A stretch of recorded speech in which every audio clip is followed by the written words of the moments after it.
পাবেন না তার ব্যবস্থা করেছিলেন মাফিয়া সরকার।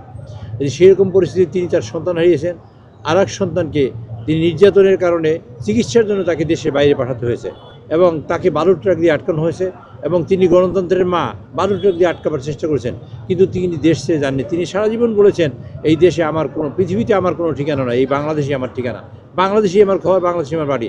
তার স্বামীর বিজড়িত মানে স্মৃতি বিজড়িত যেখানে 40 বছর একসাথে জীবনযাপন করেছেন, সেই বিজড়িত বাড়ির থেকেও মাফিয়া সরকার তাকে উৎখাত করেছে। আপনারা দেখেছেন মাফিয়া সরকার প্রধান বলেছেন একদিন সিদ্ধান্ত নিয়েছি তাকে বাড়ি থেকে বের করে দেব, সে বাড়ি থেকে বের করে দিয়েছেন। সেই গণতন্ত্রের আপসীন নেত্রী আমাদের মা আজকের মাফিয়া সরকারের বিদায় হয়েছে। আপনারা জানেন এই দেশের লক্ষ মানুষ একত্রিত হয়েছে তাকে বিদায় জানাবার জন্য। আজকে লক্ষ মানুষ একত্রিত হয়েছে তাকে, এই যে তার মৃতদেহ তাকে নিয়ে আমরা কবরস্থ করবো এবং জানাজা দেবো। কাজে আজকের সমগ্র বাংলাদেশ মিলিত হবে আজকে এই ঢাকা শহরে।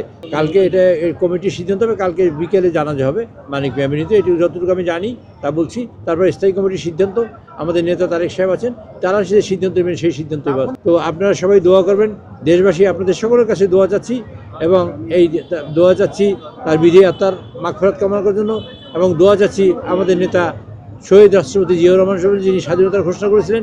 দোয়া চাচ্ছি আমাদের এই পরিবারের, আমাদের সন্তান কোকো ভাইয়ের জন্য, এবং দোয়া চাচ্ছি এই পরিবারের জন্য, এই পরিবার যে ত্যাগ করেছে দেশের জন্য, সেই ত্যাগকে আমরা মূল্য দেবো ইনশাআল্লাহ।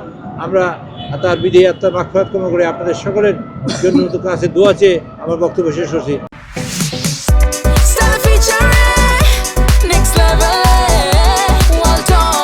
Side by side, free.